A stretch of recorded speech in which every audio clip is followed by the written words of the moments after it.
বহু জন্মের সুকৃতির কারণে মানুষ কুলে জন্ম হয়, মানুষ কুলে জন্ম হয়। মানুষ ব্যতীত যত পশু পাখি কীট পতঙ্গ আছে ৮০ লক্ষ জনই কেউ চাকরিও করে না, ব্যবসাও করে না। করে কি? মানুষ ছাড়া কেউ চাকরি করে, ব্যবসা করে? অথচ তারা কি না খেয়ে থাকে? মানুষ চাকরিও করে, ব্যবসাও করে, কিন্তু মানুষ একমাত্র আজব প্রাণী যাদের পেট কখনো ভরে না। কোনোদিন তাদের পেট ভরে না, কোনোদিন তাদের পেট ভরে না। এই জন্যই বলা হয়েছে যে মানুষ খুবই আজব প্রাণী, মানুষকে চেনা খুবই কঠিন। মানুষকে জানতে গেলে সাধনা প্রয়োজন, মানুষ হতে গেলে সাধনা প্রয়োজন। এই মানুষ জন্ম কেন আমি প্রাপ্ত হলাম, কিভাবে প্রাপ্ত হলাম? এই জন্ম গ্রহণ করে যে জানলো না, বুঝলো না, উপলব্ধি করলো না, তার স্বরূপ জানলো না, তাকে মানুষ কখনো বলা সম্ভব নয়। পশু আহার গ্রহণ করে, মানুষও আহার গ্রহণ করে। পশু নিদ্রা যায়, মানুষও নিদ্রা যায়। পশু বংশ বিস্তার করে, মানুষও করছে বংশ বিস্তার। মানে কি? মৈথুন কার্য। বরং পশু থেকে মানুষ আরো বেশি কামুক। পশু কখনো বংশ বিস্তার ব্যতীত যৌন সঙ্গ করে না, এটা বিজ্ঞান গবেষণায় বলেছে। যারা বায়োলজির স্টুডেন্ট তারা এটা ভালো জানবে। পশু কখনো বংশ বিস্তার ছাড়া যৌন সঙ্গ করে না। আমরা মানুষ, আমরা কামুক, আমরা তিথি নক্ষত্র মানি না। যেখানে একাদশী আগের দিন, একাদশীর দিন পরের দিন, অমাবস্যা, পূর্ণিমা, রবিবার, সংক্রান্তি, দামোদর মাস, এগুলোতে সহবাস নিষিদ্ধ। মাসের মাঝে 17 দিন সহবাস নিষিদ্ধ। যদি কেউ করে স্ত্রী সঙ্গ, তাহলে তাকে কঠিন ব্যাধিগ্রস্ত হতে হবে, নিম্নগতি প্রাপ্ত হতে হবে। পালন করতে কজন পারি? এই জন্য বলছেন, মানুষ বলে নিজেকে যোগ্যতা করার, প্রমাণ করার পূর্বে আগে জেনে যাও মানুষ কিভাবে হয়েছ, কিভাবে হয়ে তুমি জগতে এসেছ, আর তোমার করণীয় কি, তুমি করছোটা কি। শাস্ত্র প্রশ্ন ছুড়ে দিলেন আমাদের দিকে। কিভাবে আমরা প্রাপ্ত হলাম? বিষ্ণু পুরাণ বলছেন, জলজা নবলক্ষণী স্থাবরা লক্ষ্যবিংশতি কৃময়া রুদ্র শঙ্কা পক্ষিণাম দশলক্ষণাম ত্রিংশ লক্ষজ্ঞানী পশব চাতুর্লক্ষানি মানুষা। এই মানুষ জন্মের আগে আমাদেরকে 9 লক্ষ বার জলজ প্রাণী হয়ে জন্ম নিতে হয়েছে। জলজ প্রাণী, জলের মাঝে যত প্রকার প্রাণী আছে মা, আমরা হয়েছি। স্থাবরা লক্ষবিংশতি 20 লক্ষ বার গাছপালা হয়ে আমরা জন্ম নিয়েছি, 20 লক্ষ বার। 10 লক্ষ বার পাখি হয়ে জন্ম নিয়েছি গো। 11 লক্ষ বার কৃমি কীট হয়ে জন্ম নিয়েছি আমরা। 30 লক্ষ বার পশুকুলে জন্ম হয়েছে আমাদের। অনেকেই বলতে পারে যে আমি পরজন্ম বিশ্বাস করি না। আপনাকে বিশ্বাস করতেই হবে, বিজ্ঞান এটাকে সমর্থন করতে বাধ্য।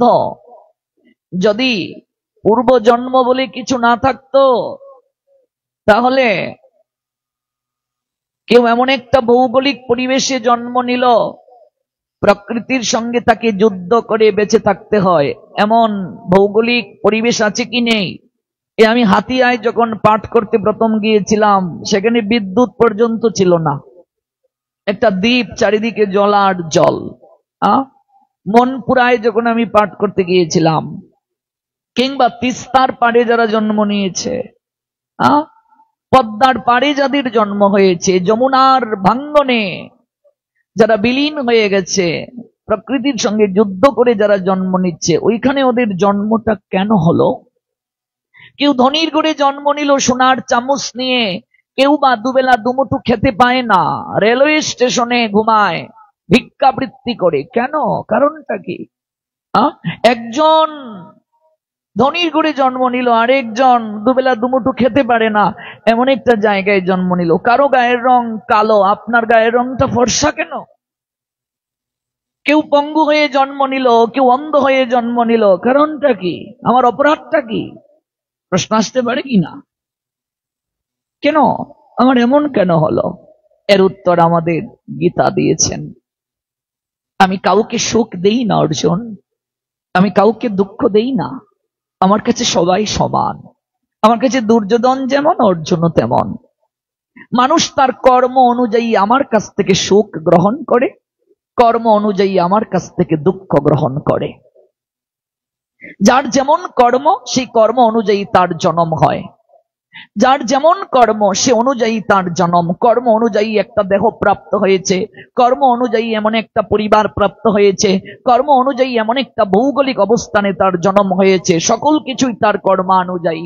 আমাকে ভগবান অনেক অর্থ দিয়েছেন, কিন্তু আরেকজনকে দেননি। পূর্বজন্মে আমার পুণ্য ছিল, এই জন্য আমি অনেক অর্থ পেয়েছি, সম্পদ পেয়েছি। কিন্তু এই অর্থ সম্পদ প্রাপ্ত হয়ে আমার মন যদি থাকে কুটিল, আমি যদি ওই অর্থ সম্পদকে গ্রহণ করে দাম্ভিকতা প্রকাশ করি, এই অর্থ সম্পদ যদি আমি ভগবানের সেবায় না লাগাই, সমাজের কল্যাণে যদি ব্যবহার না করি, আমাকে অর্থ দিয়েছেন আরেকজনকে দেননি, তার কারণ হলো আমাকে দিয়ে ভগবান জগতে বিশেষ কার্য সম্পাদন করতে চান, এই জন্য আমায় দিয়েছেন।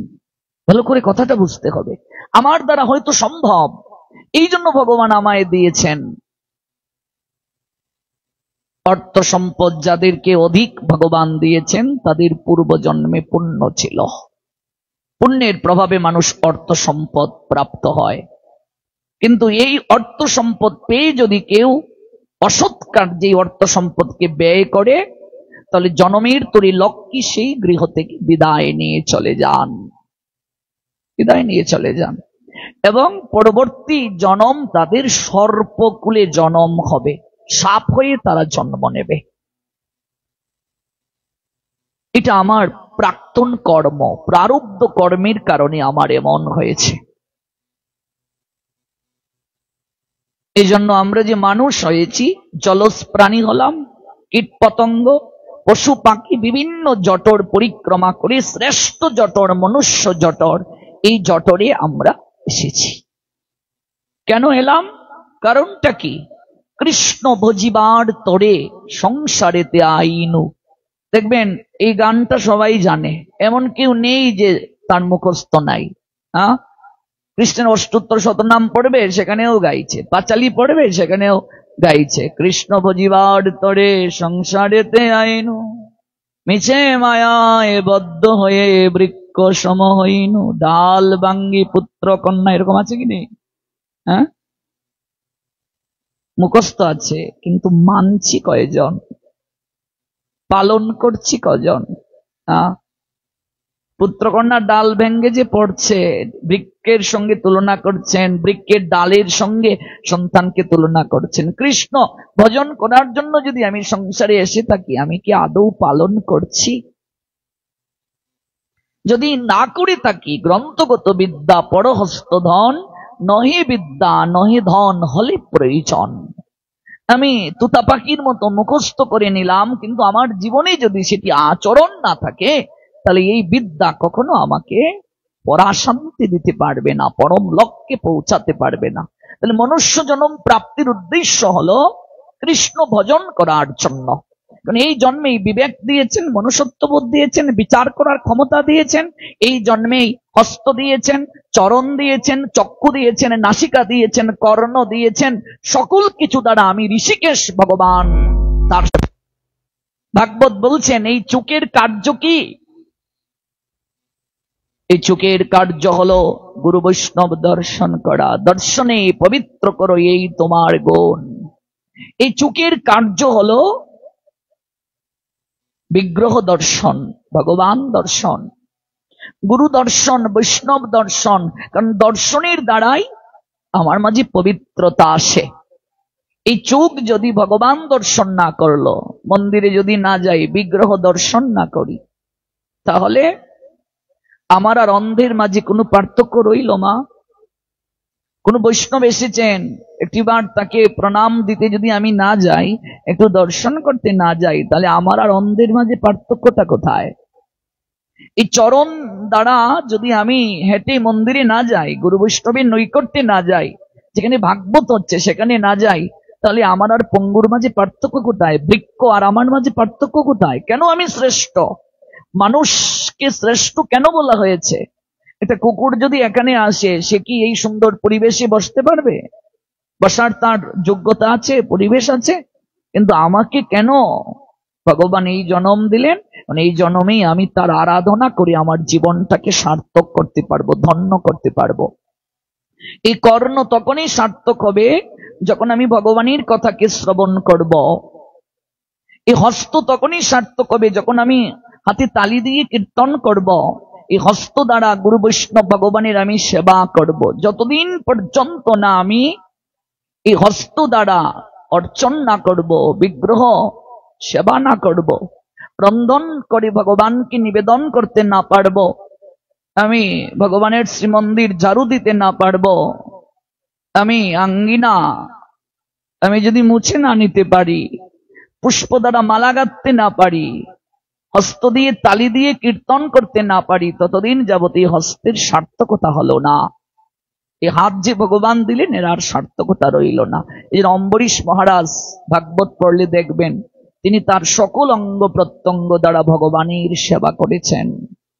আমি এই শ্রেষ্ঠ মনুষ্য জন্ম প্রাপ্ত হলাম ভগবানের আরাধনা করার জন্য। কৃষ্ণ ভজিবার তোরে সংসারে আইনু, আমি সংসারে এসেছি কৃষ্ণ ভজন করার জন্য। কিন্তু আমি কৃষ্ণকে কি করে জানবো? আমি কৃষ্ণকে কি করে চিনবো? তার সঙ্গে আমার সম্বন্ধ হবে কিভাবে? এই সম্বন্ধ স্থাপনটা যিনি করিয়ে দেবেন মধ্যস্থ শক্তি রূপে, তিনি হলেন গুরু বৈষ্ণব। এই কলিযুগে ভজনের সর্বমূলাধারই হলো বৈষ্ণব সেবা। এই জন্য সনাতন গোস্বামী পাদকে উল্লেখ করে শ্রীমন মহাপ্রভু বললেন, জীবে দয়া নামে রুচি, বৈষ্ণব সেবন ইহা হতে ধর্ম আর নাহি সনাতন। জীবের প্রতি দয়া পোষণ মানে জীবন যার আছে তাকেই তো জীব বলে। জেনে কখনো সজ্ঞানে যার জীবন আছে এরকম কাউকে আমি হত্যা করব না, এটা মহাপ্রভু বললেন। আর কি? জীবে দয়া মানে এক বিন্দু বীর্যের মাঝে লক্ষ লক্ষ জীব রয়েছে। বিজ্ঞান বলছে যদি সন্তান উৎপাদন ব্যতীত ইন্দ্রিয় তৃপ্তির জন্য এই বীর্যস্খলন হয়, শাস্ত্র বলছে তাহলে সে লক্ষ লক্ষ জীবের হত্যাকারী। তাহলে সে যতই নাম করুক, হরি নামের গুটি টানুক না কেন, ওই নামে কোনোদিন তার রুচি আসবে না। যতক্ষণ পর্যন্ত দেহ সম্পদ রক্ষা না হবে ততক্ষণ পর্যন্ত যতই সে হরি নামের গুটি টানুক, নামে কখনো রুচি আসবে না। জীবে দয়া নামে রুচি। শরীর যতক্ষণ পর্যন্ত আমার পবিত্র না হবে ততক্ষণ পর্যন্ত আমার নামে রুচি হবে না, ভজনে মন বসবে না, চঞ্চল মন, আমার ভজনে মন বসবে না। এই হলো জীবে দয়া। জীব দয়া মানে এখানে দুটি বিষয়কে বোঝানো হয়েছে। তারপর হলো নামে রুচি। এই কৃষ্ণ নামই হলো একমাত্র উদ্ধারের পন্থা, কলিহত জীবের একমাত্র উদ্ধারের পন্থা। তারপর বলা হয়েছে বৈষ্ণব সেবন, বৈষ্ণবের সেবা। কলিযুগে বৈষ্ণবকে সবচেয়ে বেশি প্রাধান্য দেয়া হয়েছে। বৈষ্ণব সেবা দুই প্রকার, বপু সেবা, বাণী সেবা। বপু সেবা মানে কি? বপু মানে তার শরীরগত সেবা, আর বাণী সেবা মানে তার মুখনিসৃত ভগবত বাণীকে বৈষ্ণব তো প্রচার করেন, ওই বাণীকে পালন করা হলো বাণী সেবা। তাহলে কলিযুগে এই বৈষ্ণব সেবাকে সর্বোত্তম মহোৎসব বলেছেন, সর্বোত্তম যজ্ঞ বলেছেন। কারণ একমাত্র এই সংসারে আমার যে বাসনা, যে কারণে আমার বন্ধন, বারবার আমি আসছি আর যাচ্ছি, এটা একমাত্র সাধু কৃপা ছাড়া, বৈষ্ণব কৃপা ছাড়া কারো পক্ষে আমাকে উদ্ধার করিয়ে দেওয়া সম্ভব নয়। এজন্যই মহাজন বৈষ্ণব পদকবি চমৎকার ভাবে তিনি বলছেন, জগৎ জীবকে জানাচ্ছেন, দিয়া পদ ছায়া সুদহে আমারে তোমারও চরণ ধরি। তোমার চরণ আমি আঁকড়ে ধরেছি, একটাই আমার লালসা, দিয়া পদ ছায়া, আমাকে চরণ ছায়া দান করো। ছয় বেগদমি ছয় দুষ সুদি ছয় গুণ দেহ দাসে, ছয় শত সঙ্গ দেহ হে আমারে, বসেছি সঙ্গেরও আসে। ছয় ব্যাগ দমি, ছয়টা ব্যাগ কি কি? বাক্যের ব্যাগ, মনের ব্যাগ, ক্রোধের ব্যাগ, জিহ্বার ব্যাগ, উদরের ব্যাগ, উপস্থের ব্যাগ, এই হলো ছয় ব্যাগ। ছয় দোষ কি কি? অত্যাহার, জড় বিষয়ে প্রয়াস, প্রজল্প, অসৎ নিয়মাগ্রহ, অসৎ জনসঙ্গ, আর হলো গ্রাম্য কথা। গ্রাম্য কথা মানে ভগবানের কথা ব্যতীত যে কথা, এগুলো ছয় দোষ। ওই ছয় বেগ দমন হয় সাধু কৃপায়, ছয় দোষ সুদন হয়। ছয় গুণ দেহ দাসে, ছয়টি গুণ কি কি? ভজনে উৎসাহ, ভক্তিতে দৃঢ় নিশ্চয়তা, ভজনে ধৈর্য, ভক্তির অনুকূল কর্মে প্রবৃত্তি, অসৎসঙ্গ ত্যাগ, ভক্তির সদাচার। ছয় সৎসঙ্গ দেহ হে আমারে, সৎসঙ্গ কি কি? শুদ্ধ ভক্তকে দান করা। দান কাকে করবেন? সেবা কাকে করাবেন? যে আমি 500 লোককে নিমন্ত্রণ করে খাওয়ালাম বৈষ্ণব সেবায়, তাতে হলো কি? কোনো কল্যাণ হবে না।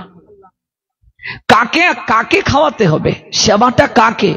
বলছেন শুদ্ধ ভক্তকে যতদিন পর্যন্ত আমি সেবা করতে না পারবো, ততদিন যাবৎ ভূতের বাপের শ্রাদ্ধ হবে।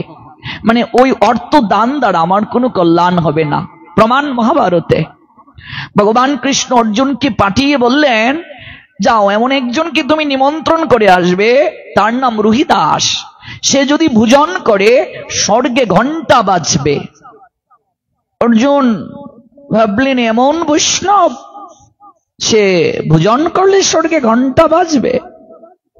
একজনকে ভোজনের কথাই বলছেন ভগবান কৃষ্ণ অর্জুনকে। চলে গেলেন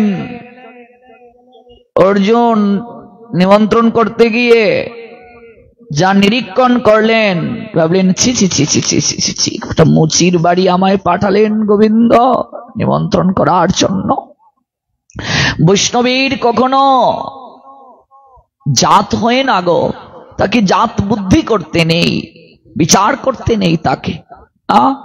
মুচির কুলে ও সূচি হয়, আচরণ না করলে ব্রাহ্মণ হয়ে যায় চণ্ডাল, কর্মযুগে রাখালো হয় কৃষ্ণ বলরাম।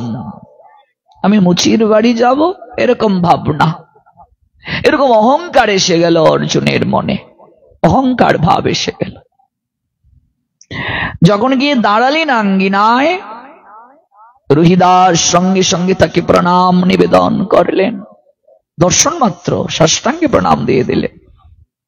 দেখেছ, বৈষ্ণব দেখিয়া যে না নোয়ায় মুন্ড, সেই মুন্ড পড়ে গিয়া নরকের কুণ্ড।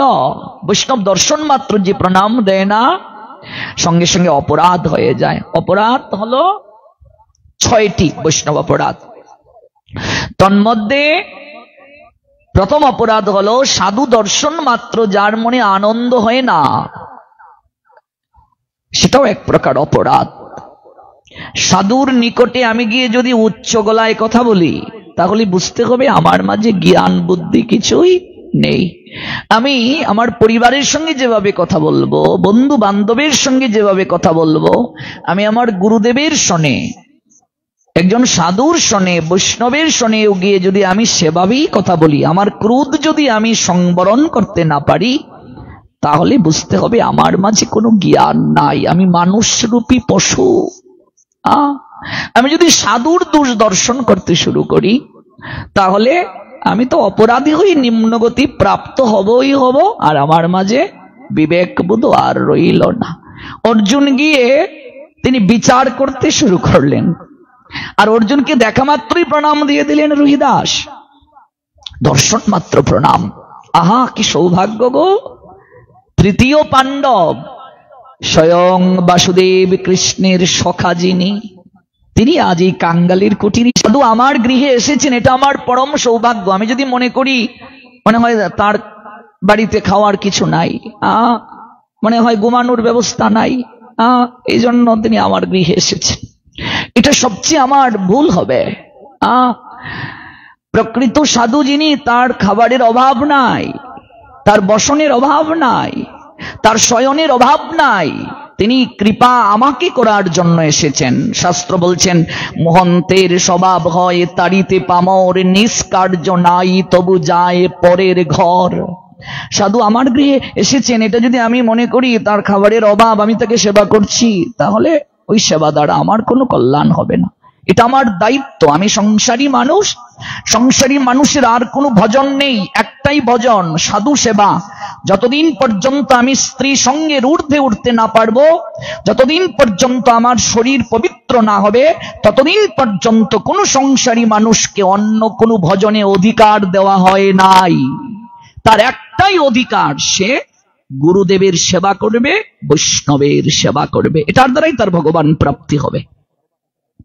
কারণ যতদিন পর্যন্ত আমি স্ত্রী সঙ্গের ঊর্ধ্বে উঠতে না পারবো, ততদিন পর্যন্ত আমার বিগ্রহ ভজনে অধিকার নাই। একটা নির্ধারিত সময়ে দেখবেন মায়েদের ফিজিক্যালি ট্রাবল আর থাকে না, এটার ঊর্ধ্বে উঠার আগ পর্যন্ত তার যথাযথ বিগ্রহ সেবার কখনো অধিকার হয় না। এটাই শাস্ত্রের কথা। তাহলে অর্জুনের মনে অহংকার এসে গেছেন, এইরকম একটা কাঙ্গাল জুতো সেলাই করছে, আর আমি তার বাড়ি ক্ষত্রিয় হয়ে এলাম নিমন্ত্রণ করার জন্য। গোবিন্দ আর জায়গা পেলেন না, অন্য কোথাও পাঠাতে পারতেন, এরকম একটা লোকের কাছে আমায় পাঠালেন। অহংকার এসে গেল মনে মনে। কিন্তু যখন প্রণাম দিয়ে দিলেন রুহিদাস, আর প্রণাম দিয়ে বলছেন, এ আমার পরম সৌভাগ্য, আপনি আমার কুটিরে এসে দাঁড়িয়েছেন, আপনি গোবিন্দের স্বয়ং সখা, আপনাকে তো সহজে ছাড়বো না, একটু সাকন্য সেবা না করিয়ে তো ছাড়বো না। কারণ শূন্য মুখে কখনো ঘর থেকে বিদায় করতে নাই, এটা আমরা সবাই জানি। সনাতন শাস্ত্রে একটা নিয়ম আছে, যখন আপনার গৃহে কেউ যাবে শূন্য মুখে তাকে বিদায় করতে নেই, তাহলে লক্ষ্মী হারা হতে হয়। এটা কিন্তু একদম মনে রাখবে, শূন্য মুখে কাউকে কখনো গৃহ থেকে বিদায় দিতে নেই। একটু জল হলেও পান করিয়ে দেবেন যদি ব্যস্ততা থাকে। কখনো ত্রিসন্ধ্যাকালীন সময়ে কাউকে ঘর থেকে যাত্রা করতে দেবেন না, উচিত নয়, এটা আসরিক সময়। অর্জুন মনে মনে ভাবছেন, আসতেই চাচ্ছিলাম না, আবার এসে বিপদে পড়ে গেলাম, সেবা করে যেতে হবে, মুচির বাড়িতে সেবা। যদিও শাস্ত্রে কখনো জাত বুদ্ধি আমাদের শিক্ষা দেয়া হয়নি, উঁচু নিচু বিচার করার কথা শাস্ত্র বলেনি। শাস্ত্র বলেছে, যেই ভজে সেই বড় অভক্তহীনচার, কৃষ্ণ ভজনে নাই জাতি কুলাদি বিচার। কৃষ্ণ ভজনে কখনো কোনো জাত নাই, যে ভজন করবে সেই বড়। ভাবুন, বানর কুলে হনুমানের জন্ম হলো, অথচ সেই হনুমান গোবিন্দের পূর্ব যে রূপ রাম রূপ, সেই রূপে প্রাণ হয়ে গেল, বক্ষ বিদীর্ণ করে দেখিয়ে দিল, হৃদয়ে জানকী রাম ব্যতীত আর কেউ নাই। গজেন্দ্রর কি জাত ছিল, প্রহ্লাদের কি জাত ছিল, অসুর কুলে জন্ম নিয়ে ভক্ত শ্রেষ্ঠ হয়ে গেলেন। জটায়ুর কি জাত ছিল, পক্ষী কুলে জন্ম নিয়ে রঘুপতি রামচন্দ্র স্বয়ং তার মুখাগ্নি পর্যন্ত করেছিলেন। মূল কথাটা হচ্ছে কর্ম, আমি কতটা সৎকর্ম সম্পাদন করতে পারলাম। বস্ত্র হাতে ধরিয়ে দিয়ে বললেন, কৃপা করে একটু স্নান করে আসুন। কারণ আজকে তো বৈষ্ণব সেবা। শ্রদ্ধাস্পদী শ্রীযুক্ত প্রদীপ চন্দ্রপাল মহোদয় এই শ্রীহরিপ্রিয় কার্তিক তথা দামোদর মাসে শ্রীমান মহাপ্রভুর ভোগ রাগ আদি সংকীর্তন করত ওনার পিতৃদেব এবং ওনার শ্বশুরকুলের উদ্দেশ্যে। উনি এই সেবা দিচ্ছেন ওনার পরিবারের মঙ্গলের জন্য, সবার কৃষ্ণ প্রেম ভক্তি প্রাপ্তির জন্য। বৈষ্ণব সেবায় বৈষ্ণব মহিমায় আমাদের শ্রবণ করার কথা শাস্ত্রে আচার্যগণ নির্দেশ দিয়েছেন। এই জন্য আমরা বৈষ্ণব মহিমায় শ্রবণ করছি। হাতে বস্ত্রটা নিয়ে যখন তিনি স্নান করতে গেলেন সরোবরে, দূর থেকে দাঁড়িয়ে দেখছেন চামড়া ভেজানো, ঘাটের জলটা চামড়া ভেজানো। ছি ছি ছি ছি, এই জায়গায় স্নান করব? দেখবেন আমরাও গঙ্গায় যখন স্নান করতে যাই, পন্তীর্থে যাই না গো, এইদিকে স্নান করব না, এইদিকের জলটা নোংরা। মানে গঙ্গাকে বিচার শুরু হয়ে গেছে, কোন দিকে জল পরিষ্কার সেদিকে স্নান করবে। গঙ্গাকে বিচার শুরু হয়ে গেছে, গিয়েছে আবার পবিত্র হওয়ার জন্য। গঙ্গাকে যদি আমার বিচার হয়, আমি স্নান করতে গিয়ে যদি জল নোংরা না পরিষ্কার, এই ভাবনা এসে যায়, অনন্তকাল গঙ্গা স্নান করলেও গঙ্গার কৃপা লাভ হবে না। পবিত্রতা কোনোদিন আসবে না। হৃদয়ে বিশ্বাস যদি না থাকে, শ্রদ্ধাবোধ যদি না থাকে। পার্বতী প্রশ্ন করেছিলেন মহাদেবকে, এই যে কোটি কোটি ভক্ত আসে স্নান করতে, সবাই কি উদ্ধার হবে প্রভু? মহাদেব বললেন, না পার্বতী, সবাই কি আর উদ্ধার হবে? উদ্ধার হলে কি জগতে পাপী থাকতো? সবাই একবার ডুব দিয়েই উদ্ধার হয়েছে। তো এত লোক ভাগবতী আসে, ভাগবতী এলে একবার হরিকথা শুনলেও তো জীবকে আর কখনো জন্ম নিতে হয় না। তাদের জন্য কি বৈকুণ্ঠ থেকে রথ আসবে অন্তিম কালে? পরীক্ষিতের জন্য তো এসেছিল, বললেন না আসবে না। সবাই কি আর ভাগবতে আসে রে? দেহটা ভাগবতে থাকে, কিন্তু মন কি আর ভাগবতে থাকে? ভাগবতে দেহ আসে, মন আসে না। গঙ্গা তীর্থ স্নানে দেহ যায়, বিচার মন করে। এই জন্য দেহ যায় তীর্থে, মন যায় না গো। ভাগবতে দেহ আসে গো, মন আসে না। যেদিন মন আর দেহ দুটোকে সমন্বয় করে কেউ একবার তীর্থ করবে, গঙ্গা স্নান করবে, তাকে আর কোনোদিন জন্ম নিতে হবে না। দেহ মনকে সমন্বয় করে একদিনও যদি কেউ সাধু সঙ্গ করে, লব মাত্র সাধু সঙ্গে, একেবারে 3 সেকেন্ডের কম সময়ে যদি কেউ সঙ্গ করে, তাহলেও তার সর্বসিদ্ধি হয়, প্রেম লাভ হয়ে যায়, সিদ্ধি হয়ে যায়। নৈকট্যে গিয়ে দেখেন চামড়া বেজানো গঙ্গা তো জায়গা থাকতে আর জায়গা পেলে না, মুচির বাড়ির ঘাটের জলে মা গঙ্গা বলছেন, তুই আমার কাছে আসবি না অর্জুন, তুই কাছে আসবি না। ওরে সংসারের পাপী তাপী সবাই তাদের পাপ তাপ আমাতে অবগাহিত হয়ে আমায় দিয়ে যায়, কিন্তু ওরে আমি সবার পাপ গ্রহণ করে চাতক পাখির মতো অপেক্ষা থাকি রে, কখন রুহিদাসের মতো পরম সাধু পরম বৈষ্ণব এসে একবার তার চরণ আমার অঙ্গে রাখবে। আমি সেই ধূলিকণা প্রাপ্ত হয়ে নিজেকে নির্মল করব, পবিত্র করব। গোবিন্দ কহেন মম বৈষ্ণব প্রাণ, বৈষ্ণব আমার পরাণ হয়, প্রাণ হয় আমার। বৈষ্ণব হৃদয়ে মুই সতত বিশ্রাম করে থাকি। আমি অপেক্ষা করি রে রুহিদাসীর মতো পরম বৈষ্ণবের চরণধূলি প্রাপ্তির জন্য। অবিশ্বাসী যে, অভিমানী যে, অহংকারী যে, আমি তাকে কৃপা করি না, তুই আমার এখানে আসবি না। অর্জুনকে বললেন। অর্জুনের ভুল ভাঙলো, আহা এত বড় বৈষ্ণব তিনি, বাসুদেব কৃষ্ণ আমার সখা, ভুল জায়গায় আমাকে পাঠাননি, আমি অপরাধ করেছি, এটা আমার উচিত হয়নি, এরকম ভাবনা আমার চিত্তে আনয়ন করা। স্নাত হয়ে সেবা গ্রহণ করে করজোড়ে নিমন্ত্রণ দিয়ে গেলেন। মনে রাখবেন, গোবিন্দ অর্জুনকে বলেছিলেন, তুমি যে বৈষ্ণব নিমন্ত্রণ করতে যাচ্ছ, বৈষ্ণব নিমন্ত্রণ করতে যাবে রাজকীয় পোশাক পরে নয়, রাজকীয় পোশাক পরে নয়। তুমি তো ক্ষত্রিয়, তুমি তো রাজার ছেলে, রাজকীয় বসন তোমার শরীরে আছে, এই বেশ নিয়ে কখনো সাধু নিমন্ত্রণে যাওয়া যাবে না। সাধু নিমন্ত্রণ করতে গেলে কাঙ্গাল হয়ে যেতে হয়, সাধুর নিয়ায়ে যেতে হয়। আহা আমি ভুল করলাম, এই কি? সাধু বেশ ধারণ করে যেতে হবে, কাঙ্গাল বেশ ধারণ করে যেতে হবে। এখন তো আমরা বৈষ্ণব সেবা দিই, আমাদের অনেক অর্থ আছে, আমরা দিয়ে দিচ্ছি, কিন্তু না, প্রকৃতভাবে বৈষ্ণব সেবার নিয়ম আপনাকে ভিক্ষা করে দিতে হবে, নইলে বৈষ্ণব সেবা হয় না। ভিক্ষা করে বৈষ্ণব সেবা দিতে হয় নগরে নগরে।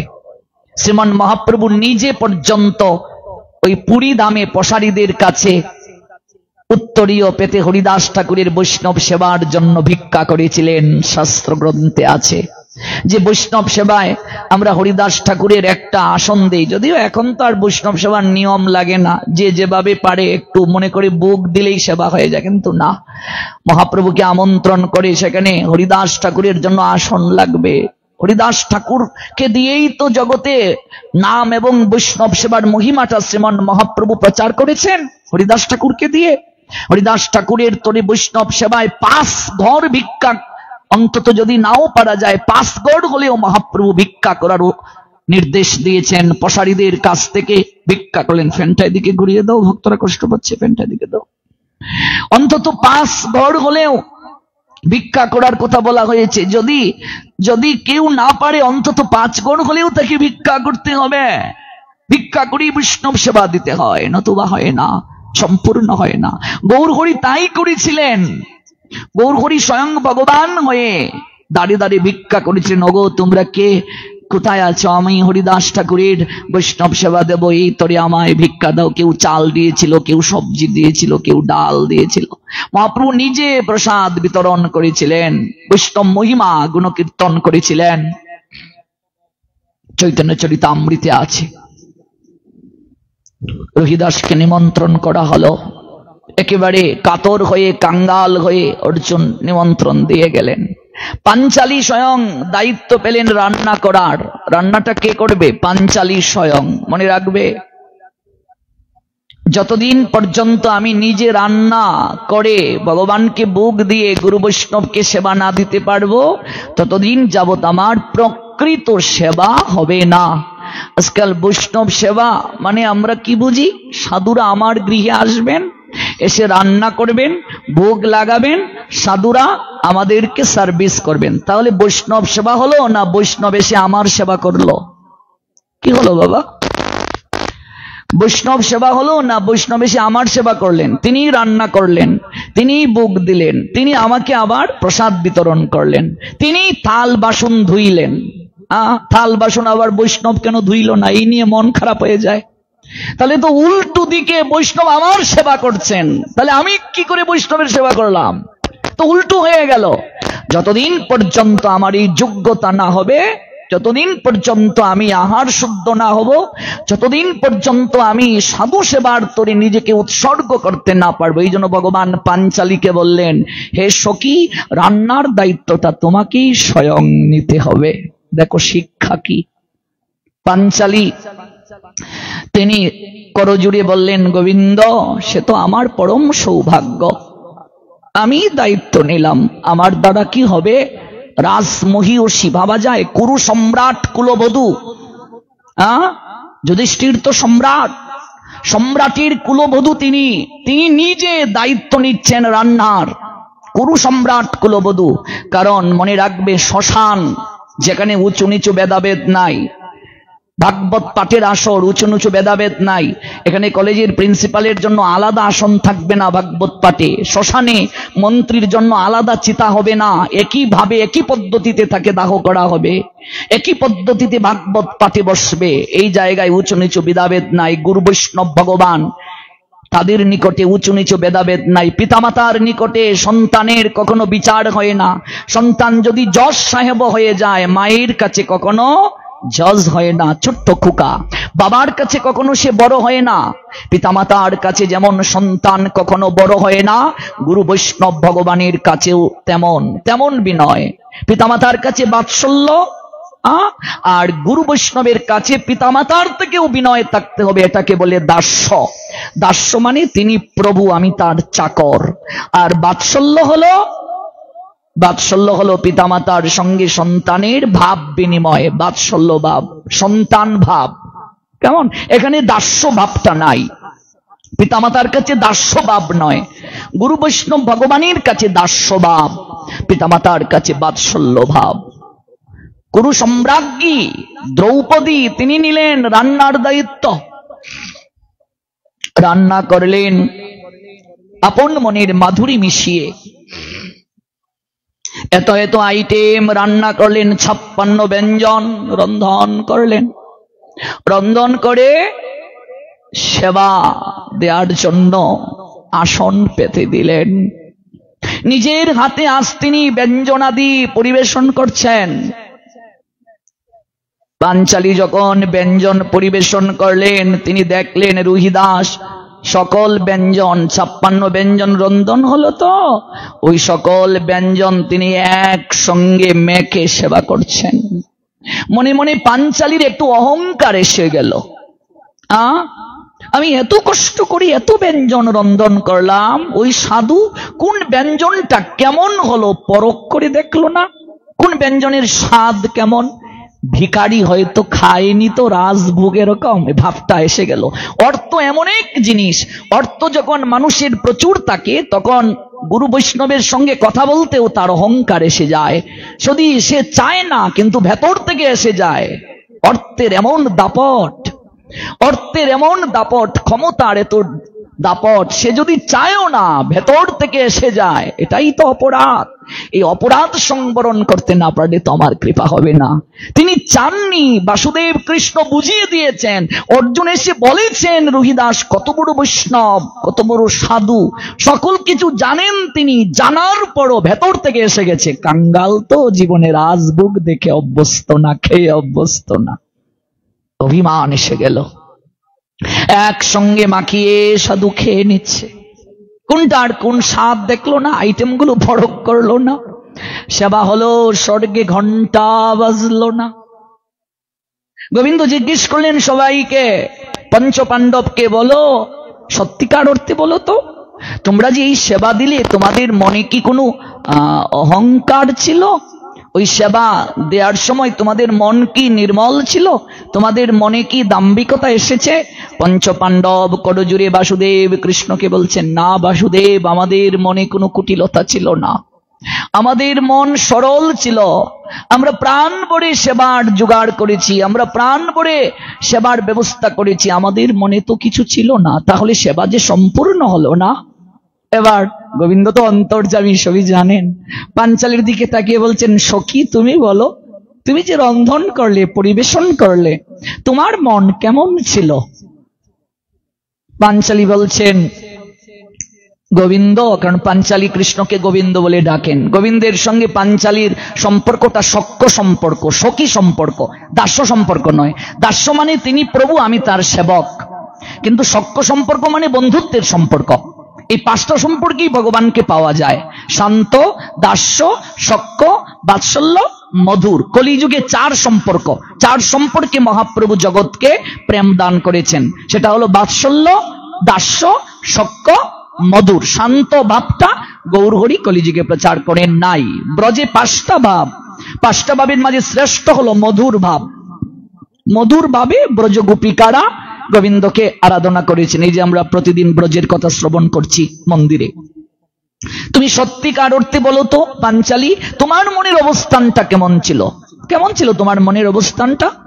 তখন বললেন, গোবিন্দ, আমি তো নিজের হাতে আপন মমত্বে রন্ধন করেছি, আমার মনে কোনো কুটিলতা ছিল না, আমার মনে দাম্ভিকতাও ছিল না। কিন্তু আমি যখন পরিবেশন করতে গেলাম, সাধু সকল আইটেম আমি এত কষ্ট করে রান্না করেছি, তিনি একসঙ্গে মেখে খেয়ে নিলেন।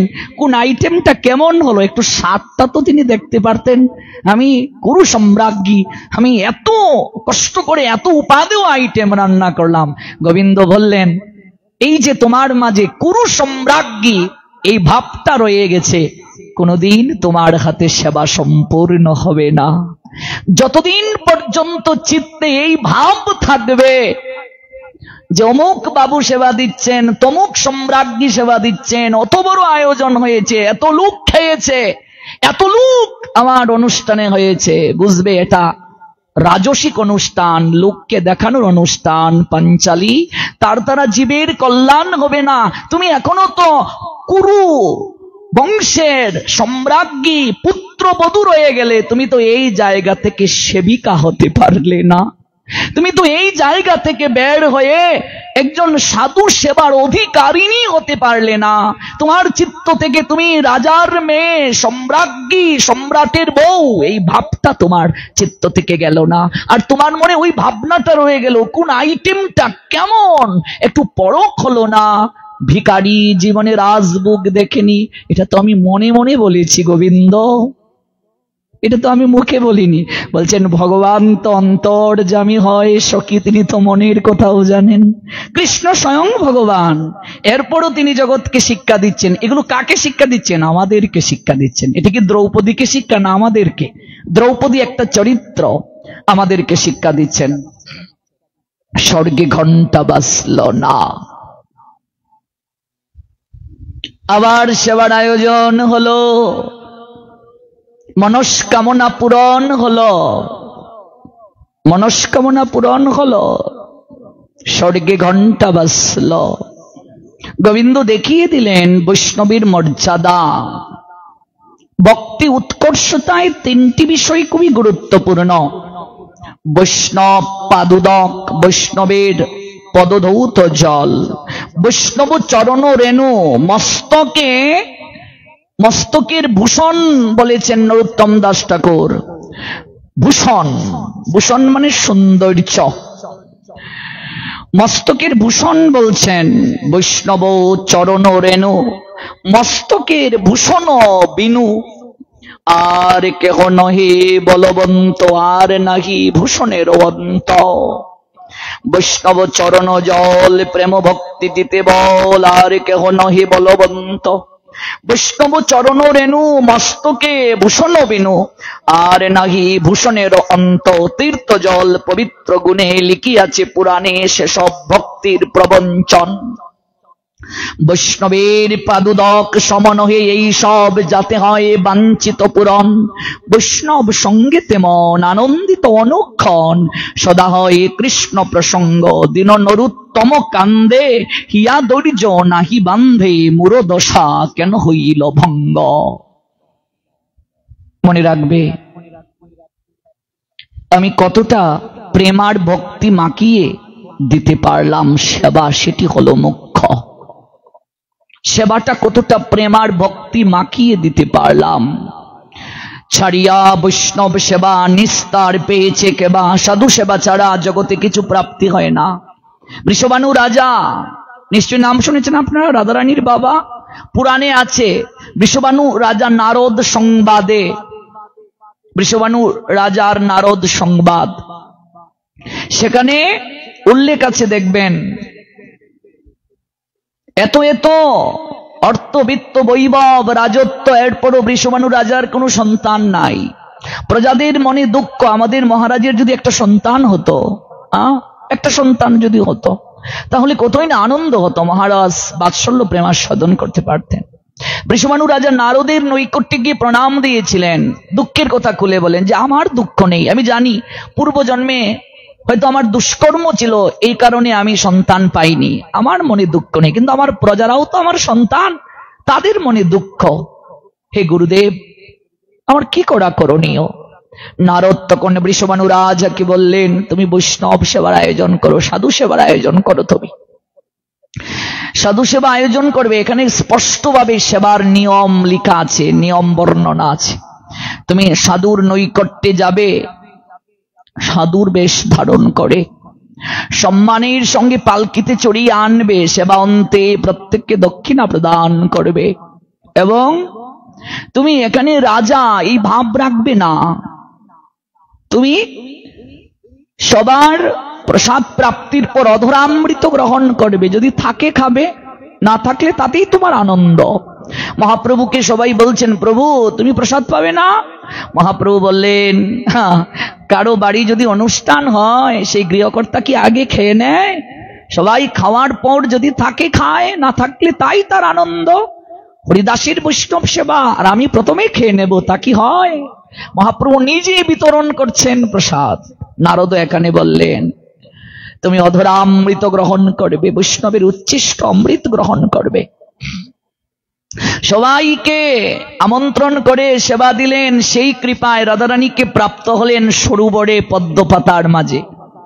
কিন্তু কন্যা পেলেন, সুলক্ষণা কন্যা, কাঁচা সোনার মতো গায়ের বরণ কন্যা, কিন্তু চোখ দুটো তার অন্ধ। আবার নারদের কাছে গেলেন, বললেন, দেখো রাজন, ভগবান তোমায় যা দিয়েছেন সেই তুলনায় তুমি ভগবানের সেবায় অর্থ ব্যয় করো নাই, এটা আমাদের জানতে হবে। ইসলামে একটা শব্দ আছে জাকাত, ধার্মিক মুসলমানদের মাঝে দেখবেন জাকাত মানে কি, ওরা ওদের সম্পত্তির একটা ভাগ, একটা হিসাব আছে, এটা তারা আল্লাহ পাকের জন্য দান করে। আমাদেরও শাস্ত্রে উল্লেখ আছে, আমাদের উপার্জনের 4 ভাগের 1 ভাগ ভগবত সেবায় লাগাতে হবে। আমার উপার্জন যদি 1 লক্ষ টাকা হয় বছরে, তাহলে 25,000 টাকা এটা আমাকে ভগবানের সেবায় লাগাতে হবে। ভালো করে বুঝে যান এই তত্ত্বটা। এটা বৃষভানু রাজা নারদ সংবাদে রাধারানীর বাবাকে নারদ বলেছিলেন, আমাদের উপার্জনের 4 ভাগের 1 ভাগ ভগবত সেবায় লাগাতে হবে। যদি এই অর্থ কেউ ভগবত সেবায় না লাগায়, ভগবানের সম্পদটাকে, ভগবানের ভাগ যেটা, সেটি যদি সে খেয়ে নেয়, তাহলে তার অবস্থা কি হবে? নারদ উত্তর দিচ্ছেন, কোনো না কোনো মাধ্যমে এই অর্থটা ভগবান ব্যয় করিয়ে নেবেন। হয়তো রোগ দেবেন, ব্যাধি দেবেন, যন্ত্রণা দেবেন, মানসিক অশান্তি দেবেন, একটা না একটা মাধ্যম করে ওই অর্থটা ব্যয় করিয়ে নেবেন। লক্ষ্মী বলছেন, আমি প্রভুর চরণ সেবা ছাড়া কোথাও যাই না, প্রভুর সতত আমি চরণ সেবা করি। যে অর্থ সম্পদ আমার প্রভুর সেবায় অর্পণ হয়, আমি জনমের তরে তার গড়ে বন্দী হয়ে থাকি।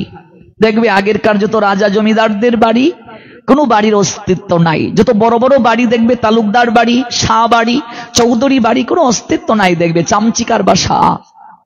প্রত্যেক বাড়িতে আর কোনো মন্দির থাকুক না থাকুক, দুর্গা মন্দির ছিল। মা দুর্গা 10 হাতে যেমন দিতে পারেন, নিতেও জানেন। যদি শক্তি খুশি হয় 10 হাতে পাবে, আর শক্তি যদি অখুশি হয় 10 হাতে কেড়ে নেবে। এই সকল বাড়ির কোনো অস্তিত্ব আছে মা? নেই। প্রথম কারণ অহংকার, দ্বিতীয় কারণ লক্ষ্মী বিরাগ ভাজন হওয়ার কারণে। লক্ষ্মীর বিরাগ ভাজনটা কি? সামনে সবাই একটু এগিয়ে যাও, অনেক মায়েরা বসতে পারছেন না, সামনে একটু কৃপা করে এগিয়ে যাও, সবাই সামনে এগিয়ে আসো। লক্ষ্মীর বিরাগ ভাজনটা কি? লক্ষ্মীর বিরাগ ভাজনটা হলো, দেখবে অর্থ সম্পদ হলো লক্ষ্মীর দপ্তর। লক্ষ্মীর দপ্তর হলো অর্থ সম্পদ। লক্ষ্মীকে বলা হয় আমাদের শাস্ত্রীয় ভাষায় অর্থমন্ত্রী। লক্ষ্মীকে অর্থ সম্পদের দায়িত্ব দিয়েছেন ভগবান, দাপ্তরিক দায়িত্বটা লক্ষ্মীকে দিয়েছেন। কিন্তু লক্ষ্মীর বাহনটা কি দিয়েছেন? পেঁচা। কেন? ধন সম্পদ যাকে দিলেন তার বাহনটা দিয়ে দিলেন পেঁচা। এ কেমন কথা গো? আচ্ছা, বাহনগুলো দেওয়ার পিছনে কারণ কি? আমরা মনে করি বাহনে উড়ে মনে হয় লক্ষ্মী যায়, পেঁচার মাঝে উড়ে মনে হয় লক্ষ্মী এক জায়গা থেকে আরেক জায়গায় যায়। সরস্বতীর বাহন রাজহংস, আমরা মনে করি রাজহংসের উপরে উড়ে উড়ে মনে হয় মা সরস্বতী যান। কিন্তু না গো, ওই যে সিরিয়ালে এগুলো দেখায়, এগুলো শাস্ত্র নয়, এগুলো কাল্পনিক। আচ্ছা, একটা পেঁচার উপরে কেউ কি উঠতে পারে? পেঁচা কি একজনকে নিয়ে যেতে পারে? এটা কখনো বিশ্বাসযোগ্য না। তাহলে এই বাহনটির পশ্চাতে কারণ কি? লক্ষ্মীর বাহন পেঁচা কেন? লক্ষ্মীকে অর্থ সম্পদের মালিক দিলেন ভগবান, বাহনটা দিয়ে দিলেন পেঁচা। তার কারণ হলো ভগবান জানিয়ে দিচ্ছেন, দেখো ভালো করে জেনে যাও হে জগৎ জীব, অধিক অর্থ সম্পদ মানুষের জীবনকে কি করে? অর্থের প্রয়োজন আছে জীবনে, ভগবানের সেবা করবে সেখানে অর্থ প্রয়োজন, অনুষ্ঠান করবে অর্থ প্রয়োজন, অর্থ অবশ্যই প্রয়োজন। অর্থের প্রয়োজনীয়তা আছে, কিন্তু মনে রাখবে অধিক অর্থ মানুষের জীবনকে দুঃখে ভরিয়ে দেয়, অধিক অর্থ মানুষকে যন্ত্রণায় ভরিয়ে দেয়, অধিক অর্থ মানুষকে শান্তি দান করে না। যেমন কি? যেমন পেঁচা যেমন রাতে ঘুমাতে পারে না, অধিক অর্থশালী ব্যক্তির অর্থ আছে কিন্তু শান্তির ঘুম কেড়ে নিয়েছেন ভগবান। পেঁচা যেমন রাতে ঘুমাতে পারে না, অধিক অর্থশালী ব্যক্তির রাতে ঘুম নাই, ঘুম কেড়ে নিয়েছেন, শান্তির ঘুম কেড়ে নিয়েছেন। সর্বদা তার চিন্তা থাকে কখন আমায় গুম করে নিয়ে যাবে, কখন কেউ আমায় আক্রমণ করে ফেলবে, কখন জানি আমার নিরাপত্তা নাই, আমার কি হবে। আমি দেখেছি এক আটার ব্যবসায়ী দুপুর বেলা এসেছে একটু ঘুমানোর জন্য, 1.5 থেকে 2 ঘন্টা একটু বিশ্রাম নেবে, দুপুরে খেয়ে দে একটু ঘুমালো, ঘুমিয়ে ঘুমিয়ে বলছে 10 কেজি আঠা দে, 10 কেজি আঠা দে। দুপুরবেলা এসেছে ঘুমাতে, নাক দেখে বলে 10 কেজি আঠা দে। মানে সারাদিন আটার বস্তা বেচতে বেচতে তার মন হয়ে গেছে আঠা ভাবনাময়। এবার ঘুমাতে এসেছে 1.5-2 ঘন্টা, এই সময়টাতেও বলছে 10 কেজি আঠা দে। মানে ঘুমের ঘুরেও আঠা বিক্রি করছে। এই লোকটা মৃত্যুর সময় আঠার বস্তার কথা চিন্তা করবে না কৃষ্ণ চিন্তা করবে? গোবিন্দ গীতা একটা শ্লোক বলছেন, শ্লোকটার বাংলা হলো, মৃত্যুকালে মানুষ যে চিন্তা নিয়ে দেহ রাখে অর্জুন, আপনারা পাবেন, তার জন্মটা পরবর্তীতে সেরকম হয়। ভরত মহারাজ হরিণের বাচ্চার কথা চিন্তা করে মরলেন, হরিণ হয়ে জন্ম নিলেন। দেখো ঘুমাতে এসেছে একটু সময়, সেখানেও আঠা দে বিক্রি করছে, আঠা বিক্রি করছে। এবার আরেকটা উদাহরণ দিচ্ছি, এক জায়গায় পাঠে গেলাম, এবার পাটের উড়ি খুব ভক্ত, মাতাজি বলছেন আমার সুখ নেই। আমি বললাম কেন? গাড়িতে এসি, বাড়িতে এসি, 3টা গাড়ি, আপনাদের সুখ নেই কেন?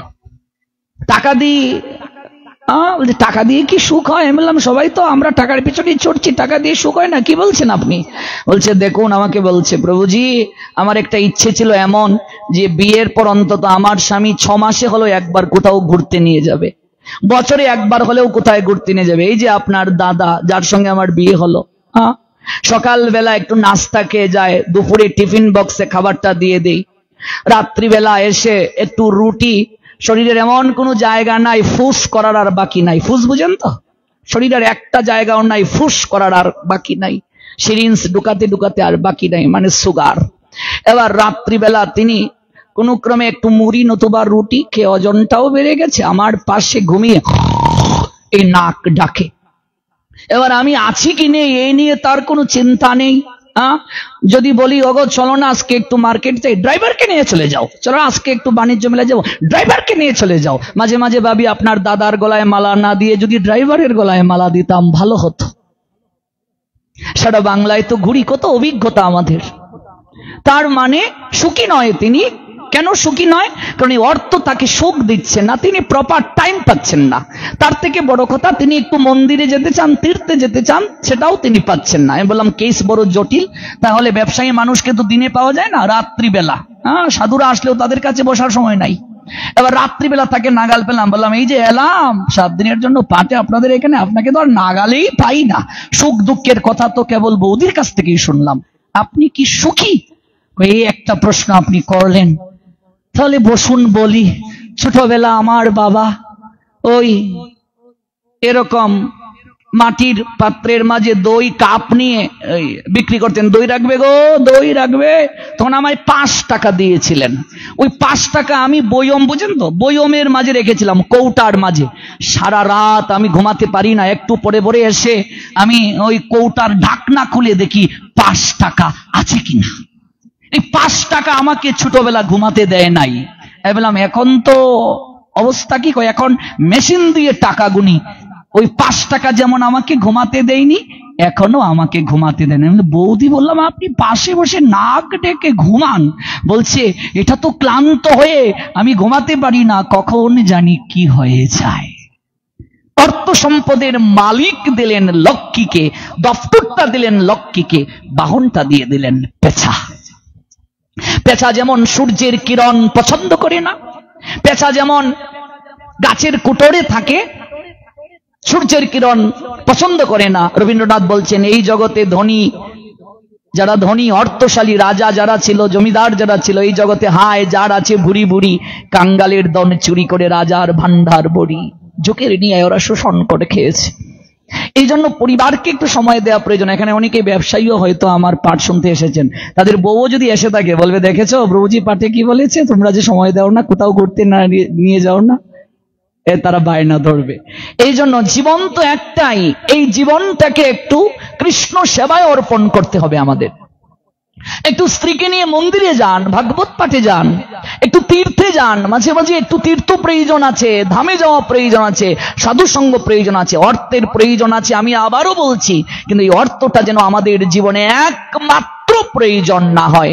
অর্থ যদি আমাদের জীবনে একমাত্র প্রয়োজন হয়ে যায়, তাহলেই আমাদের দুঃখের কারণ হবে। কোথা থেকে এত দূর গেলাম? বৃষভানু রাজা দেবর্ষি নারদ সংবাদ। সেখানে নারদ বৃষভানু রাজাকে বলছেন, ভগবান তোমাকে যে অর্থ দিয়েছেন হে রাজন, এই তুলনায় তুমি তা দান করো নাই। অর্থাৎ 4 ভাগের 1 ভাগ তোমাকে ভগবত সেবায় লাগাতে হবে। তোমার উপার্জনের 4 ভাগের 1 ভাগ। আমার উপার্জন যদি 1 লক্ষ টাকা হয় তাহলে 25,000 টাকা, মানে 4 ভাগের 1 ভাগ। যদি আমি এটা না ব্যয় করি তাহলে কোনো না কোনো মাধ্যমে ওই অর্থটা ভগবান ব্যয় করিয়ে নেবেন, কারণ এটা হলো ভগবানের ভাগ, এখানে আমাকে লোভ করা যাবে না। তুমি আবার আয়োজন করো, তোমার তো অভাব নেই রাজন। আর এই তারিখে তুমি যে সাধু সেবার আয়োজন করবে, অবশ্যই নন্দ মহারাজ আর যশোদাকে নিমন্ত্রণ করবে। এটা তো নারদ জানেন, সকল কিছু বলে দিয়েছে। আর তুমি যে নিমন্ত্রণ দিতে যাবে যশোদার কাছে, নন্দ মহারাজের কাছে এরকম রাজবেশ নিয়ে যাবে না, তুমি যাবে সাধুর নিকটে সাধু বেশ ধারণ করে। বৃষভানু রাজা তিনি নন্দ মহারাজকে আমন্ত্রণ করলেন। যশোদাকে আমন্ত্রণ করলেন। যশোদার কুলে করে গোবিন্দ এলেন। গোবিন্দ তখন কুলে। খেরে কীর্তিদা, যশোদা এসে বলছেন, বাবা তোর কি জানি একটা মিষ্টি মেয়ে হয়েছে রে, দেখ দেখ দেখ, আমায় একটু কুলে দে কুলে দে। ওই গোবিন্দকে কুল থেকে নামিয়ে যখন রাধারানীকে তিনি কুলে নিলেন, গোবিন্দের বড় অভিমান হলো। দেখবেন বাচ্চারা ওই আঁচল ধরে টানে, যখন তার মা অন্য কোনো সন্তানকে কুলে নেয় তার রাগ হয়, অভিমান হয়, আঁচল ধরে টানছে, আর তিনি উঠতে চাচ্ছেন। এবার রাধারানীকেও আর নামাতে পারছেন না। রাধারানী তো মনে মনে বলছেন, এই আমার প্রাণনাথ এলো, তিনি কথা দিয়েছিলেন ওই গোলক বৃন্দাবনে আমি লীলায় যাব, কিন্তু চোখটা আমি বন্ধ করে থাকবো। যেদিন আমি চোখটা খুলে প্রথম তোমায় দর্শন করব, আমি সেই দিনই জগতের সকল কিছু দেখব, তার আগে দেখব না। বাধ্য হয়ে যশোমতী মা ডান দিকে গোবিন্দকে আর বাম দিকে রাধারানীকে কুলে নিলেন। তখন গোবিন্দ আলতু করে রাধারানীর চোখের মাঝে পরশ বুলিয়ে দিলেন, হাতটা এমন করে দিলেন, সঙ্গে সঙ্গে প্রেমময়ী রাধারানীর চোখে আলো ফুটল, নয়নে নয়নে মিলন হলো। রাই কানুর নয়নে নয়নে মিলন হলো। এই বৃষবাণু রাজা নারদ সংবাদে আমরা এই তত্ত্বটা পাই, এই তত্ত্বটা আমরা পাই। তাহলে আমরা কোন প্রসঙ্গ থেকে এখানে গেলাম? যে সাধু সেবার পর তার অধরামৃত গ্রহণ করবে। নারদ বলে দিয়েছিলেন বৃষবাণু রাজাকে, অধরামৃত গ্রহণ করবে। কেন অধরামৃত? অধরামৃতের পশ্চাতে কারণ কি? চৈতন্য চরিতামৃতের অন্তলীলার ষোড়শ পরিচ্ছেদে তা উল্লেখ আছে।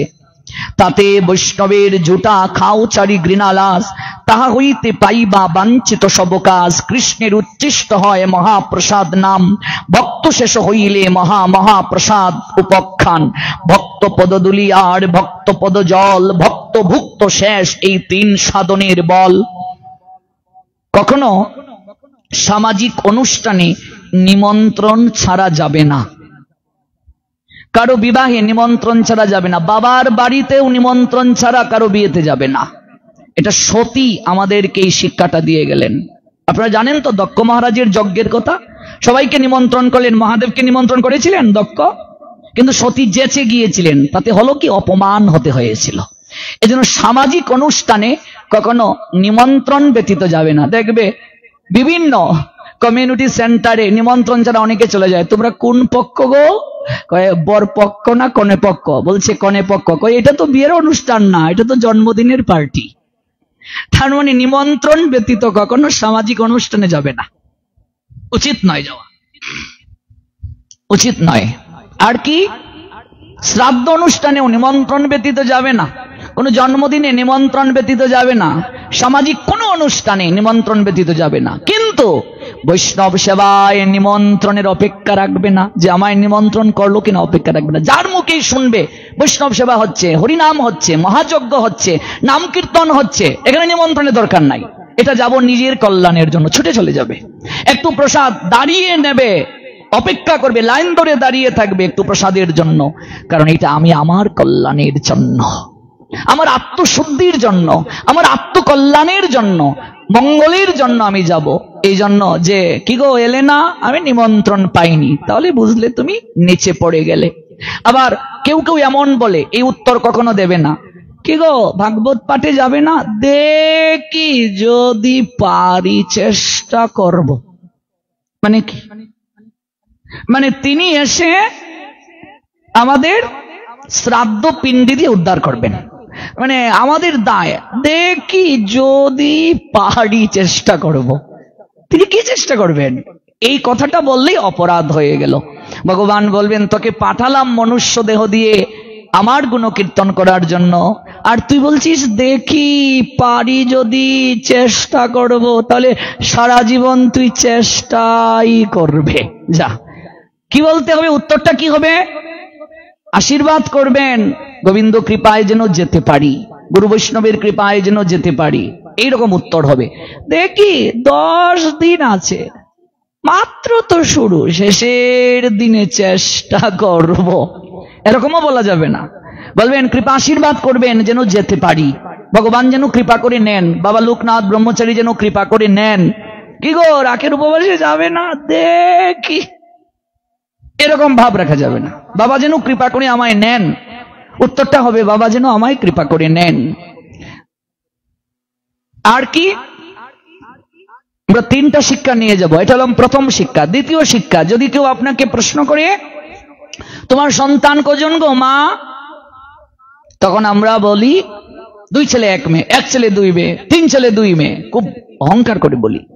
কিন্তু না, এরকম বলা যাবে না, বলতে হবে আমার নয় গোবিন্দের দান। বলুন তো, বুকে হাত দিয়ে বলি কিনা? আমার মনে হয় না। একবার বলি কিন্তু আরেকবার ভুলে যাই। এটা কেউ এত সহজে আয়ত্ত করতে পারবে না, এত সহজ। আমার ত্যাগ করা, আমার শব্দটা যদি ত্যাগ করতে পারতাম তাহলে তো ভগবান দর্শনই হয়ে যেত। আমি করছি এটা যদি ত্যাগ করে ফেলি তাহলে তো ভগবান দর্শনই হয়ে যেত। হ্যাঁ, রামকৃষ্ণ পরমহংসদেব সুন্দর দৃষ্টান্ত দিয়েছেন যে রাজার বাড়ির দাসীটা যেমন বলে আমার আমার, কিন্তু মনে মনে জানে যে এটা আমার নয়, সব বড় বাবুর। তা আমরা জড়জগতে চলতে গেলে বলি আমার, জড়জগতে চলতে গেলে বলি আমি করছি, কিন্তু ভিতরটায় যেন আমার স্থান না পায় শব্দটা, ভিতরে আমি করছি এই শব্দটা যেন স্থান না পায়। বাহিরে তো চলতে গেলে বলতেই হবে, কিন্তু ভেতরে যেন স্থান না পায়। তাহলে দ্বিতীয় শিক্ষাটা হলো আজকের এই পাঠ থেকে আমরা নিয়ে যাব। কেউ যদি জিজ্ঞেস করে তোমার সন্তান কজন বাবা, মা তোমার সন্তান কজন, সর্বপ্রথমেই বলতে হবে আমার নয় গোবিন্দের দান। তারপর আপনার যত সন্তান পরিচয় দিন। কিন্তু এই শব্দটা যখন আপনি উচ্চারণ করবেন এটাকে বলে কৃতজ্ঞতা। কোন মানুষ আমায় উপকার করলো, আমি যদি তার উপকার স্বীকার না করি, সেই মানুষটা কি দ্বিতীয়বার আমাকে উপকার করবে? বলবে তুই তো একটা অকৃতজ্ঞ রে, তোকে আর কি উপকার করব। ভগবান আমাদের এত কিছু দিলেন। এই একজন মাতাজি আমায় এসে প্রণাম দিয়ে বলছেন বাবা আমি 11 বছর যাবৎ সংসার জীবনে কোনো সন্তান হয় না, একটু ভগবানের কাছে প্রার্থনা করবেন। আমি বললাম ডাক্তার দেখিয়েছেন? মাতাজি হেসে বললেন আমি নিজেই স্ত্রী রোগ বিশেষজ্ঞ, আমার হাজব্যান্ডও মেডিসিন বিশেষজ্ঞ, দুজনেই ডাক্তার। এক সময় ভাবতাম এগুলো ভগবান কিছু নাই, নারী পুরুষ মিলন করলেই তো সন্তান হয়। আমরা যখন ডাক্তারি পড়তাম তখন ভাবতাম, কিন্তু আজ ভাবি না, এটা একটা পদ্ধতি, কেবল নারী পুরুষের মিলন। ভগবানের কৃপা ছাড়া কোনোদিন মা হওয়া যায় না, ভগবানের কৃপা ছাড়া কোনোদিন বাবা হওয়া যায় না, এটা একটা পদ্ধতি কেবল। এই জন্য আজকে কত কাঁদি ভগবানের কাছে একটা সন্তানের জন্য। তাহলে পৃথিবীতে কত নারী মা ডাক শুনতে পায় নাই, কত পুরুষ বাবা ডাক শুনতে পায় নাই। আপনি যে মা ডাক শুনতে পেলেন, বাবা ডাক শুনতে পেলেন, যে আপনাকে সন্তান দিল, কৃপা করে দান করলো, আপনি তার প্রতি যদি কৃতজ্ঞতা জ্ঞাপনটাই না করেন, তিনি কি সন্তুষ্ট হবে? প্রশ্ন ওঠে না। যদি কেউ এই কথাটাই বলে ভগবান সন্তুষ্ট, দেখো সে তো ঋণ স্বীকার করেছে। এই কথাটা কেবল আমার নয় গোবিন্দের দান। 1 ছেলে 1 মেয়ে, 2 ছেলে 2 মেয়ে, যতই সন্তান বলুন, কিন্তু কৃতজ্ঞতা। তৃতীয় শিক্ষা, পরিবারের সদস্য যজন, আজ থেকে ভাবুন ভগবানও আমার ঘরের একজন সদস্য।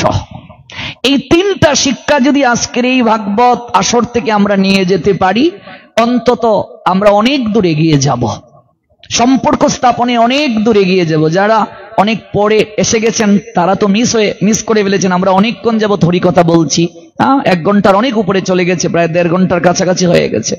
এই জন্য অনেকেই মিস করে ফেলছেন। এই জন্য বিশেষ করে সময়টাকে একটু গুরুত্ব দেওয়া আবশ্যক। আমাদের সিলেট অঞ্চলে এই বৈষ্ণব সেবাতে দেখবেন আমরা অধিকাংশরা কেবল প্রসাদ খাওয়ার সময় আসি। এই যে কালচারটা আমাদের একটু চেঞ্জ করতে হবে।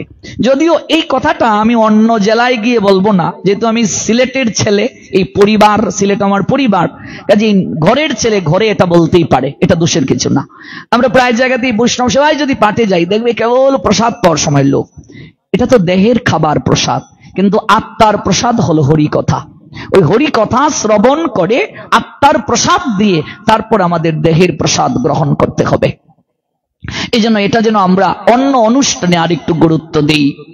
আজ থেকে ভাবুন, যদি আপনার পরিবারে 5 জন সদস্য হয়, আজ থেকে ভাবুন গোবিন্দ আমার ঘরের একজন সদস্য। দেখবেন আপনি অনেক দূরে এগিয়ে গেছেন, ভক্তিতে অনেক দূরে এগিয়ে গেছেন।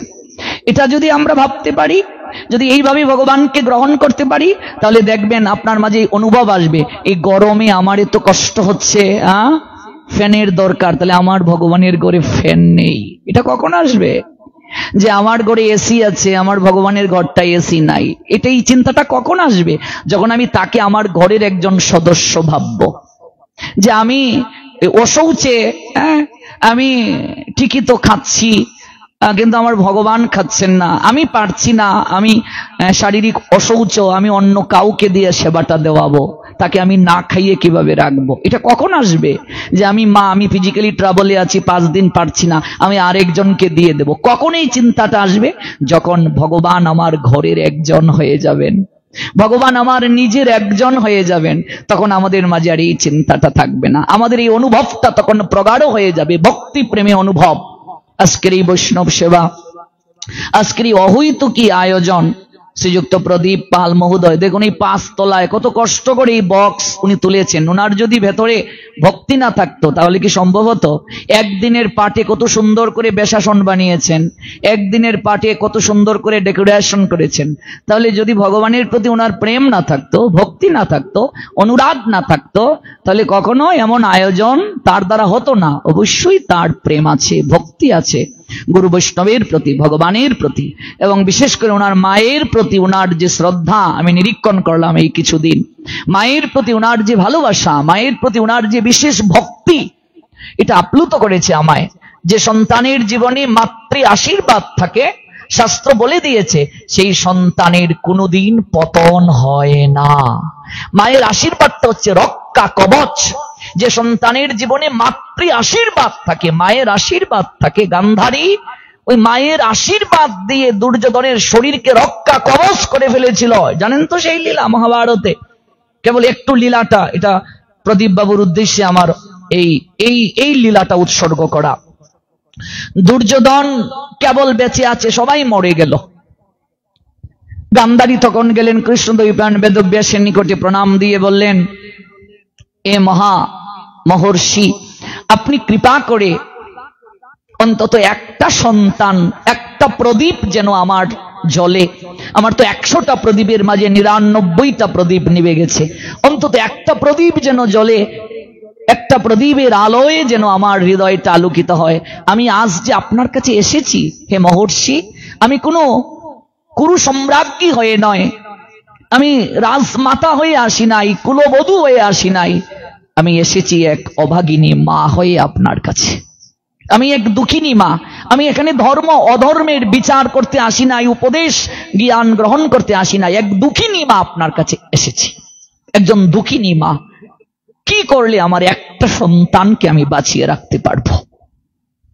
ব্যাসদেব হেসে এসে বলছেন, দেবী, তোমার সন্তান যে অধর্মের পক্ষে আছে তুমি তা জানো, এরপরও তুমি সেই সন্তানকে বাঁচিয়ে রাখতে চাও? কোন মা তার সন্তানকে হারাতে চায় মহর্ষি? আমি আমার একটা সন্তান, অন্তত দুর্যোধন বেঁচে থাকুক, তোমার পুত্র যদি বেঁচে থাকে জগতের অকল্যাণই হবে। মা কাকে বলে দেখুন তো, মায়ের প্রসঙ্গ তো আমরা শুনছি। একজন মা সন্তানের জীবনে কি করতে পারেন দেখুন, একটা মায়ের সন্তানের জন্য উৎসর্গটা দেখুন। এরপরও যদি তুমি দুর্যোধনকে বাঁচিয়ে রাখতে চাও, তুমি সারা জীবন চোখ যে বেঁধে রাখলে, অন্ধকারকে বেছে নিলে, কোনোদিন তোমার স্বামীকে দর্শন করলে না, এই সুন্দর পৃথিবী বিভাগের পর আর তুমি দর্শন করনি, সন্তান জন্মের পর একটিবার কুলে তুলে নিয়ে তার বদন পর্যন্ত দর্শন করনি, আদর পর্যন্ত করনি, বাৎসল্য রস আস্বাদন করনি, তোমার এই চোখে এতকাল বন্ধন করে রাখার পর যে শক্তি সঞ্চারিত হয়েছে, দিব্য জ্যোতি শক্তি, ওই চোখের বাঁধনটা খুলে যদি তুমি তোমার পুত্রের মস্তক থেকে চরণ পর্যন্ত তুমি সেই জ্যোতির্ময়ী দৃষ্টি নিবদ্ধ করো, তোমার সন্তানের শরীর রক্ষা কবচ হয়ে যাবে, ভীমের গদা পর্যন্ত তাকে আর মারতে পারবে না। তবে শোনো দেবী, তুমি তোমার পুত্রকে যদি তোমার সারা জীবনের সাধনার শক্তি দাও, তুমি কিন্তু সারা জীবন কাঙ্গাল হয়ে যাবে, তোমার এই সাধনা নষ্ট হয়ে যাবে। গান্ধারী বললেন, এরপর আমার সন্তান বেঁচে থাকুক। একটা মা তার সন্তানের জন্য জীবন উৎসর্গ করে দিতে পারে। আজকাল বহু বৃদ্ধাশ্রমে গিয়ে দেখেছি, সবচেয়ে হাই এডুকেটেড যারা, তাদের বাপ মা বৃদ্ধাশ্রমে থাকে। সবচেয়ে উচ্চ পদস্থ চাকরিজীবীর বাপ মা বৃদ্ধাশ্রমে থাকে। অনেক সাধুরাও তাদের মা বাবার সেবা করেন না। এটি খুবই দুঃখজনক। যে সাধু হয়ে পিতামাতার সেবা করে না, সংসার ত্যাগী হলে আলাদা কথা, কিন্তু সাধু সংসারে আছে মা বাবার সেবা করে না, সে প্রকৃত সাধু বলে গণ্য নয়। এমনকি সন্তান যদি ত্যাগীও হয়ে যায়, সন্ন্যাসীও হয়ে যায়, যতদিন মা বাবা বেঁচে থাকবে তাদের সংবাদ সে নেবে। মহাপ্রভু সন্ন্যাসীর পর মায়ের জন্য শাড়ি পাঠিয়েছেন, মার সেবা থেকে বঞ্চিত হননি, ত্যাগ করতে পারেননি, সম্ভব নয়, উচিত নয়। গান্ধারী দুর্যোধনকে সংবাদ দিলেন, দিগম্বর হয়ে তিনি যেন তার কাছে আসে। দিগম্বর মানে বস্ত্রহীন, শব্দটা আমি একটু উন্নত শব্দ ব্যবহার করলাম। দিগম্বর হয়ে যেন মায়ের কাছে আসে। সন্তান যত বড় হোক না কেন মায়ের কাছে সে কখনো বড় হয় না, মায়ের কাছে ছোট্ট খুকাই থাকে। গোবিন্দ দেখলেন দুর্যোধন যদি সত্যি মাতৃ আশীর্বাদ পেয়ে যায়, দুর্যোধনকে আর মারা সম্ভব হবে না। আর দুর্যোধন যদি বেঁচে থাকে, অধর্মের পক্ষ আরো শক্তিশালী হবে, এই ধর্মযুদ্ধ শেষ হবে না, সমাজের অকল্যাণ হবে, অমঙ্গল হবে। তাই দুর্যোধন যেন মাতৃ আশীর্বাদ প্রাপ্ত হতে না পারে, এই জন্য আমাকে ব্যবস্থা করতে হবে। রাখে হরি মারে কে, মারে হরি রাখে কে। সম্মুখে গিয়ে দাঁড়ালেন বাসুদেব কৃষ্ণ। এই কি দুর্যোধন, যাচ্ছ কোথায়? ছি ছি ছি ছি ছি, এত বড় ছেলে দিগম্বর হয়ে মায়ের কাছে যাচ্ছ, লজ্জা নেই তোমার? ছি ছি ছি ছি ছি ছি। কিন্তু দুর্যোধনের মনে এই ভাবটা এলো না, মায়ের কাছে আবার লজ্জা কিসে? সন্তান যত বড় হোক মায়ের কাছে তো ছোটই থাকে। কিন্তু এই জায়গাতেই হলো গোবিন্দের মায়া। দৈবী এষা গুণময়ী মম মায়া দুরত্যয়া। কখনো এই মায়া থেকে বের হওয়া যায় না। ভগবানের মায়ার শক্তি এত প্রগাঢ়, অন্তত লজ্জাস্থানটা ঢেকে যাও। কদলী পাতা দিয়ে তিনি উরুটা ঢেকে, নিম্ন স্থানটা ঢেকে গান্ধারীর কাছে গেলেন। এই প্রথম গান্ধারী চোখের বাঁধনটা খুলল। সারা জীবনের সঞ্চিত সাধনার শক্তি পুত্রকে উজাড় করে দিয়ে নিজে সহায় সম্বলহীন ভিখারিণী হতে ও রাজি। এরপরও আমার ছেলে দুধে ভাতে বেঁচে থাকুক, আমার সন্তান বেঁচে থাকুক। এই না হয় মা। একটা নারী যখন মা হয়, সকল আকাঙ্ক্ষা বিসর্জন দেয় সন্তানের জন্য। আমরা সন্তানরা অনেক সময় বুঝি না।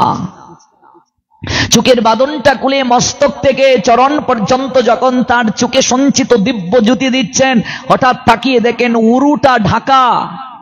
গান্ধারী আচারকে পড়লেন, পুত্র কি করলে তুমি? আমি তোমায় বাঁচাতে পারবো না। এই দিব্য জ্যোতি শক্তি তুমি প্রাপ্ত হলে না, সব জায়গায় রক্ষা কবচ হলে ওই উরুটা বাকি রয়ে গেল। কারণ এই উরুতেই দ্রৌপদীকে বসার জন্য কুইঙ্গিত করেছিল দুর্যোধন। দ্রৌপদী তুমি আমার ঝঙ্গায় উপবেশন করো, ওই পঞ্চস্বামী কেউ রক্ষা করতে পারবে না, ওরা এক একটা ক্লিব, তুমি আমার কাছে আসো, আমি প্রকৃত পুরুষ, কুইঙ্গিত করেছিল। যার কারণে ওই জায়গায় ভীম গদা দিয়ে আঘাত করেছিলেন। ভগ্ন উরু নিয়ে দাঁড়াতে পারে না এই দুর্যোধন, মৃত্যুর জন্য প্রার্থনা করেছিল ভগবানের কাছে। মাতৃ আশীর্বাদের শক্তি দেখুন। যে সন্তান মাতৃ ছায়ায় থাকে, ছায়া মানে আশীর্বাদ, মমতার ছায়া মানে বাৎসল্য প্রেমের বটবৃক্ষ। মা হলেন বটবৃক্ষ আর তার আশীর্বাদটাকে বলে ছায়া। মাতৃ ছায়া শব্দের অর্থ হলো মায়ের আশীর্বাদ।